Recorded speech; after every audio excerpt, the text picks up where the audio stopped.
ওম অখণ্ড সংহিতা বা শ্রী শ্রী স্বামী স্বরূপানন্দ পরমহংসদেবের উপদেশবাণী, দশম খণ্ড। মুক্তিমন্ত্র। ধর্ম আর রাজনীতি, এই উভয় পথেই মানুষ মানুষকে যথেষ্ট ধাপ্পা দিয়েছে। সুযোগ পেলে চিরকালই দেবে। তোমরাই তো সুযোগ দাও, তাই না চতুর লোকেরা তোমাদের চোখে ধুলি নিক্ষেপ করে? তোমরা জাগ্রত থাকলে, সতর্ক থাকলে এভাবে প্রতারণার পাত্র তোমরা কদাচ হতে না।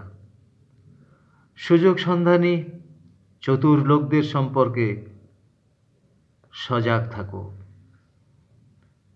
অঘোর নিদ্রায় যারা অচেতন থাকে, তাদের ঘরেই তো চোর আগে ঢোকে। অতন্দ্র সতর্কতা নিয়ে পথ চলো। ধর্ম যদি বল দান না করে, কেবল ভাবের উচ্ছ্বাসেই তোমার কর্মক্ষম বাহুযুগলকে অথর্ব করে রাখে, তবে তেমন ধর্ম দিয়ে কাজ নেই।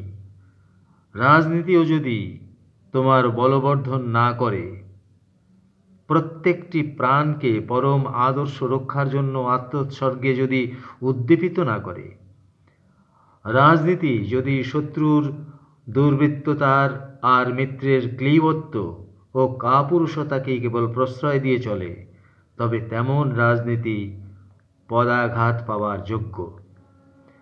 রাজনীতি যখন মুষ্টিমেয় কয়েকজনের ব্যক্তিগত প্রভুত্ব রক্ষার উপায় মাত্র হয়, তখন তা দেশ ও জাতির পক্ষে মারাত্মক ও বিপজ্জনক। তখন ইতিহাস নতুন করে আবর্তিত হবার চেষ্টা করে, এবং সেই চেষ্টা দৃশ্য হিসাবে বড়ই হিংস্র, বড়ই ভয়ঙ্কর।